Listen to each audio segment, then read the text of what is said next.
là le jour de notre festival, que fait un chrétien pour tenir debout dans l'espérance?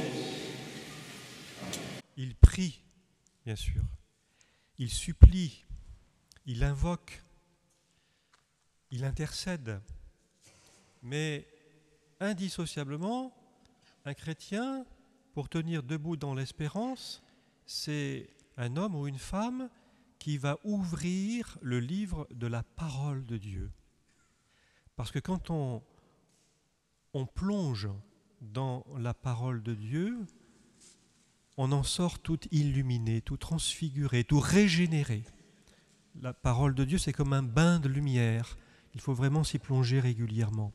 Et vous voyez que ce matin, c'est le cadeau que nous fait la liturgie de ce jour en nous offrant ces 3 lectures et en particulier ce beau récit que nous connaissons bien des noces de Cana. Cana, c'est un récit merveilleux qui nous redit par quel prodige d'amour Dieu, en son Fils, est venu se marier toute l'humanité dans les noces de la croix, dans les noces sanglantes de sa croix. Et au cœur de ce mariage d'amour, nous voyons bien que la Vierge Marie tient une place singulière, une place privilégiée. Cana, je dirais, c'est à la fois un signe et un appel. Cana, c'est d'abord un signe. Vous avez remarqué que Saint Jean ne parle pas du miracle de Cana, il parle du signe de Cana. Cana, c'est le signe de quoi? C'est le signe de la surabondance de l'amour. Il y avait, nous dit-on, 6 jarres de 100 litres chacune, remplies à ras-bord d'une eau que Jésus va changer en vin. 600 litres. Imaginez un peu. On sait que les mariages à l'orientale durent plusieurs jours et que les convives peuvent s'y réunir très nombreux, mais enfin tout de même, on a du mal à croire que mariés et invités aient pu consommer autant de vin. L'évangéliste, c'est évident, nous invite à y voir quelque chose d'autre, quelque chose de plus grand. L'évangéliste nous invite à voir justement dans ce signe l'abondance, la profusion, parce que l'abondance et la profusion sont toujours des signes par lesquels Dieu se manifeste. C'est déjà vrai pour la création. Dieu n'a pas eu d'autre raison pour créer l'univers et ses merveilles que son amour et sa bonté prodigieuse. Nous pensons peut-être à la COP 21 dont on nous parle beaucoup, qui voudrait justement nous sensibiliser à cette merveille prodigieuse qu'est la création. Mais si la création est le signe de la surabondance de l'amour, cela est plus vrai encore pour la rédemption, où l'amour de Dieu, là, atteint son sommet dans la croix de Jésus. Dieu a tant aimé le monde qu'il a donné son Fils unique, dira le même Saint Jean un peu plus loin dans son évangile. Oui, Cana, c'est la manifestation de la gloire parce que c'est le signe de l'amour surabondant de Dieu pour les hommes, un amour qui ne comptabilise pas, un amour qui ne met pas de conditions, un amour qui se donne tout simplement. Si Cana est signe de la surabondance de l'amour de Dieu pour l'homme, alors Cana aussi est un appel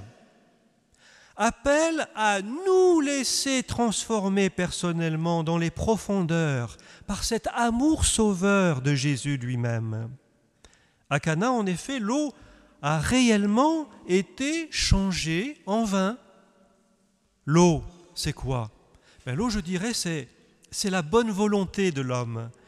L'eau, ce sont ses capacités humaines d'aimer. C'est beau, c'est grand, mais cela ne suffit pas. Dieu veut plus encore. Il veut nous transformer en lui. Il veut transformer le cœur de l'homme en son propre cœur, en cœur du Christ. Il veut nous donner sa propre capacité d'aimer. Car nous sentons bien que pour aimer vraiment à la manière de Jésus, la bonne volonté ne suffit pas. Il nous faut un cœur qui soit proprement divin. Et c'est le don que le Seigneur nous fera à la Pentecôte en nous envoyant le Saint-Esprit, le don d'amour qui va transformer notre cœur humain en cœur du Christ. C'est l'Esprit Saint en personne. À Cana, c'est cela précisément que symbolise le vin, ce bon vin que Dieu a gardé pour nous jusqu'à la fin, pour la fin. Eh bien, ce vin, c'est le don de l'Esprit Saint. Amour de Dieu répandu dans nos cœurs. Et en même temps, ce vin, c'est la joie qui est nôtre d'accueillir cet amour dans nos vies et de pouvoir ensuite le redonner aux autres. Vous voyez bien que cet évangile n'est pas sans rapport avec la démarche que nous accomplissons en ce lieu. Pourquoi, en effet, sommes-nous là aujourd'hui ?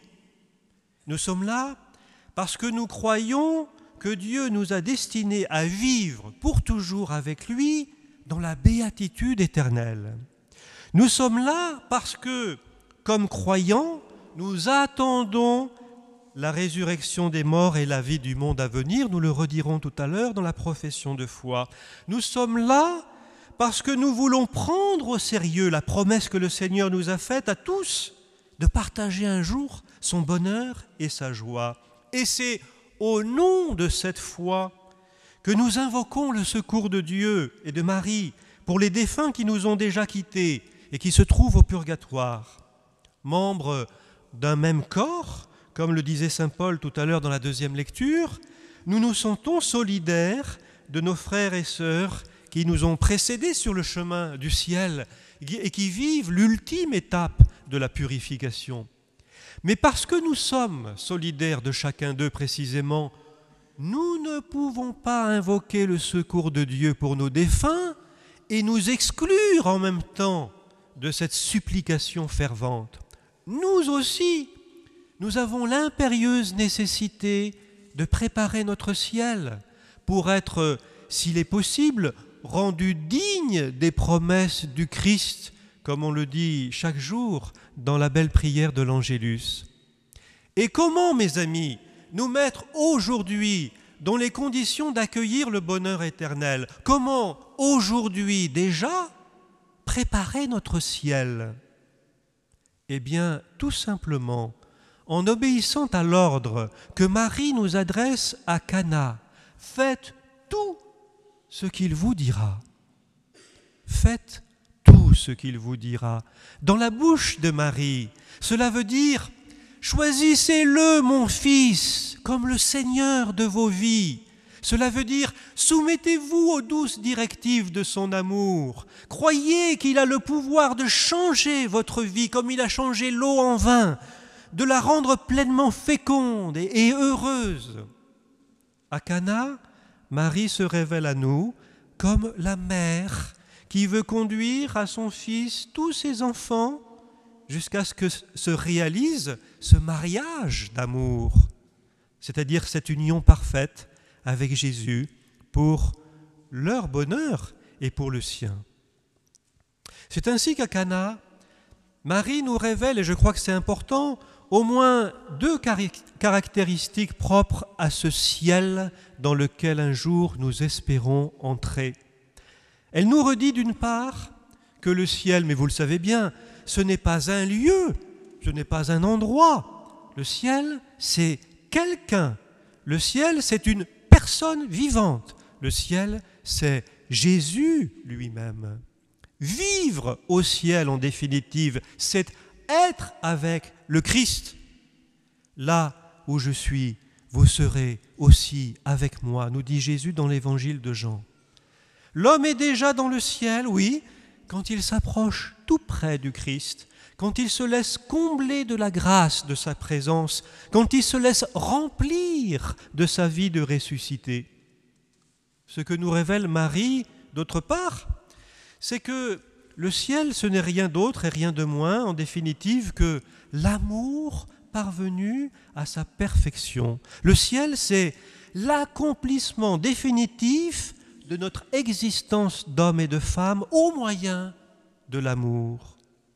Au soir de notre vie, c'est une parole de Saint Jean de la Croix, nous serons jugés sur l'amour, sur rien d'autre que sur l'amour. Si l'enfer, c'est de ne plus aimer, ça c'est Bernanos qui disait cette belle parole, si l'enfer c'est de ne plus aimer, et on voit que l'enfer on peut l'ensemencer sur la terre comme on a vu dans la tragédie il y a 2 jours, le ciel c'est tout le contraire. Le ciel c'est le royaume éternel de l'amour. Le ciel c'est l'instant éternel de l'amour.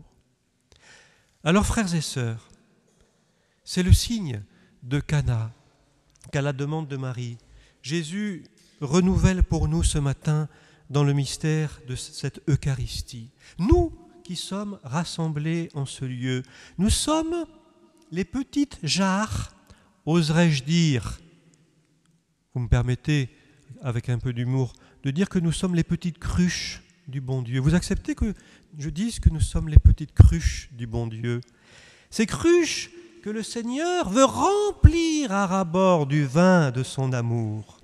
Dans la première lecture, justement, si vous aviez bien écouté, il était question de la cruche qui casse à la fontaine comme un signe annonciateur de la mort qui approche.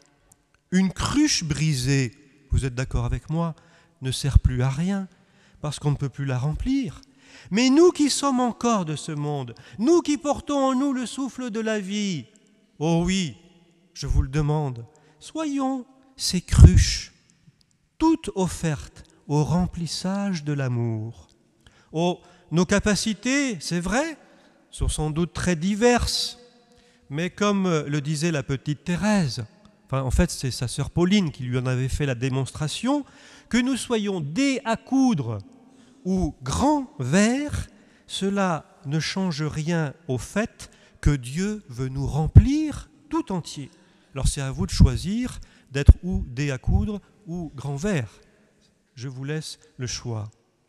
Mais plus une âme se laisse remplir de l'amour de Dieu, plus elle vit le ciel par anticipation parce que c'est la vie nouvelle de Pâques qui déjà la remplit et la comble et la transfigure.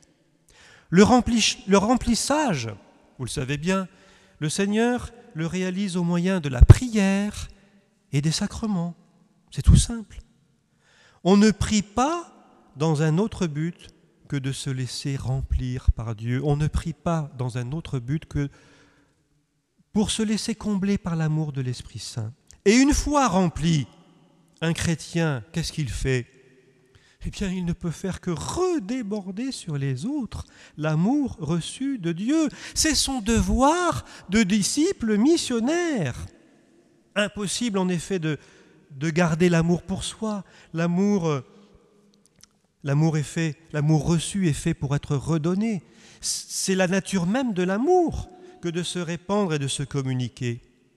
Eh bien, mes amis, qu'à l'approche du jubilé de la miséricorde, qui va s'offrir bientôt, dans 3 semaines, nous donnions un beau témoignage de ce ciel que nous désirons atteindre un jour, que nous fassions advenir ce ciel dès aujourd'hui. Comment ? Eh bien justement en remplissant notre vie d'amour et en étant témoins de cet amour pour les autres. La Vierge Marie, Notre-Dame libératrice, chemine avec nous sur la route. Elle nous tient fort dans sa main de maman.